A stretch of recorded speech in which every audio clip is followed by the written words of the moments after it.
Yang gelak tu patut tak gelak, dia boleh gelak lagi. Dia boleh kata pula ayat sikit pun takut. Imam Malik kata sepatah pada kita, ikhwan.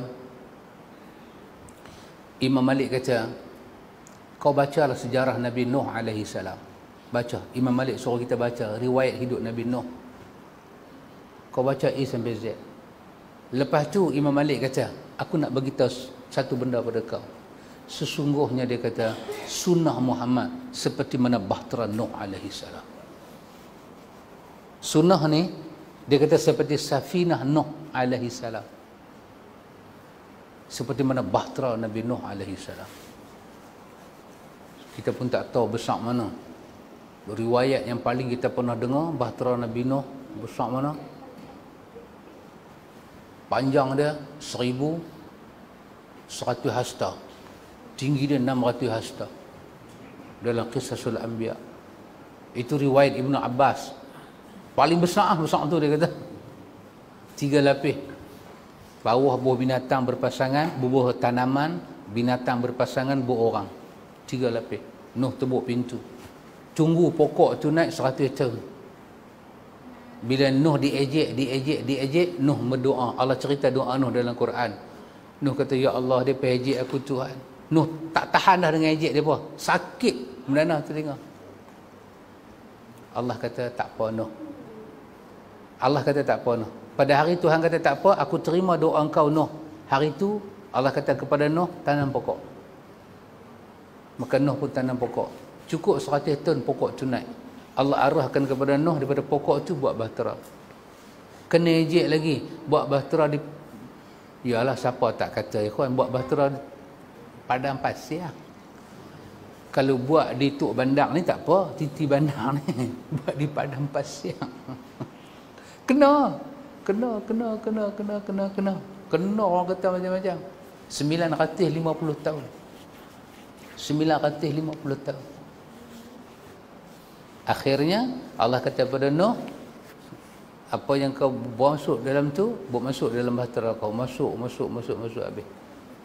Allah arahkan hujan turun, Allah arahkan bumi keluarkan air. Manusia nampak masa tu air mula naik, keluar turun. Yang gelak tu patut tak gelak, dia boleh gelak lagi. Dia boleh kata pula air sikit pun takut. Hari tu dia kata gila pasal tak ada air. Hari ni dia nampak air. Dia nampak air. Dia boleh kata. Dia boleh lagi. Ka'bul Ahbar cerita dalam riwayat mauquf tentang seorang wanita, dia nampak bahtera Nabi Nuh ni terapung.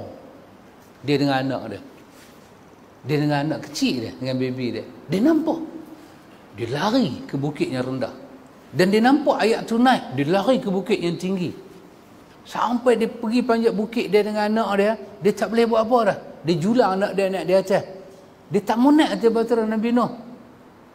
Nabi kata, andai kata Allah mengasihi seseorang pada hari itu, Allah akan kasih ibu dan anak ni. Tetapi Tuhan tidak kasih pada siapa-siapa pun, melainkan yang berada di atas bahtera Nuh alaihi salam. Mati dia. Imam Malik kata apa? Kau belajar benda ni, lepas tu kau dengar sepatah sunnah seperti bahtera Nuh alaihi salam. Apa nota kita boleh buat, ikhwan?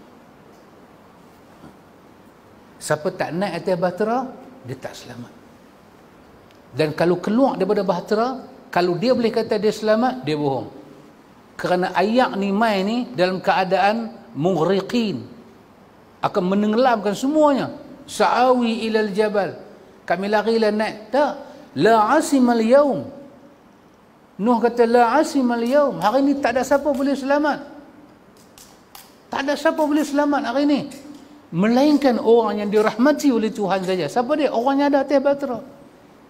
Mati anak dia. Mati anak dia.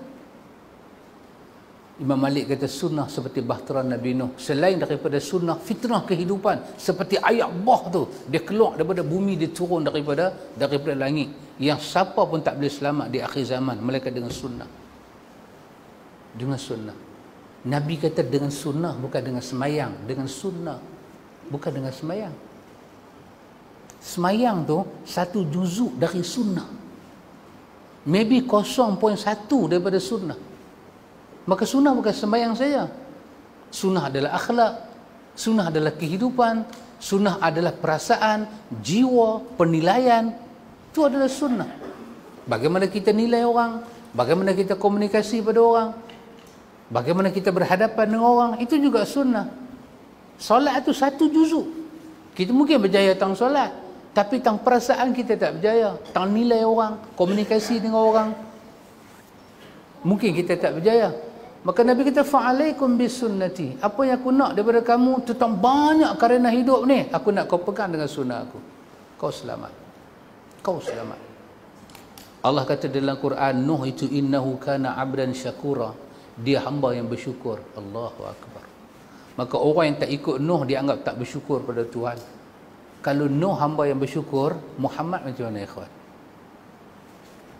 Afala uhibbu an akuna abdan syakura. Nabi kata, salahkah aku sembahyang sambil bengkak kaki kerana aku juga nak jadi hamba yang bersyukur. Maka siapa yang tak ikut Nuh dikatakan tidak bersyukur, tak sampai syukur daripada Tuhan. Siapa yang tak ikut Muhammad, dia boleh sampai pada Tuhan? Mustahil. Nahi kabi-kabi nahi. Nahi tum pagal hai. Tak boleh. Tak sampai kat Tuhan kalau tak ikut Muhammad. Ya. Ya. Ini episod perjalanan kita. Dan yang kita kena fikir apa dia ikhwan? Kita. Kita kena fikir pasal kita, jiwa kita. Mutmainah tak dengan Tuhan? Kalau benar-benar mutmainah, tunggulah sampai masa dia. Irji'i ila rabbiki radiyatan mardiyah. Kalau ini jalan Tuhan kita, kita redha. Antum boleh fikir kalau orang disuruh ikut cara Muhammad, dia tak tenang. Zikir macam Muhammad, dia tak tenang. Selawat macam Muhammad, dia tak tenang. Sedangkan ini adalah jalan kembali pada Tuhan. Dan dia boleh buat tidak seperti Muhammad, dia tenang. Oh, kita pun heran lah. Ini orang macam mana, dahsyat lah. Imam Syafi'i kata dalam Ar-Risalah, dua perkara ni sangat penting. Sangat penting. Saya tutup dengan dua perkara ni. Bila sebut tutup tu nampak senyum sikit. Muka ada senyum. Kan? Dua benda ni penting. Apa dia? Kenapa kita ikut Nabi? Kenapa bila Nabi buat, kita buat? Kenapa bila Nabi tak buat, kita tak buat? Kenapa kita selalu kena tanya pasal Nabi? Kenapa? Kenapa? Kenapa? Imam Syafi'i bagi dua saja dalam Ar-Risalah. Siapa baca Ar-Risalah, dia akan jumpa perkataan ini. Apa Imam Syafi'i kata? Dengan Nabi tak buat, kita tak buat. Dengan Nabi buat, kita buat. Dengan Nabi membaca, kita membaca. Nabi meninggalkan, kita meninggalkan. Kenapa? Yang pertama, dia kata, kerana tidak ada manusia yang lebih suci daripada Muhammad. Tak ada. Maka kalau orang yang suci buat, adakah orang yang kotor macam kita tak buat? Kalau orang yang suci tinggal, orang yang kotor macam kita nak buat? Ini orang paling suci. Tak ada orang lebih suci daripada dia. Dan kita tahu kita baru nak mencari kesucian. Betul tak betul? Kita baru nak mencari.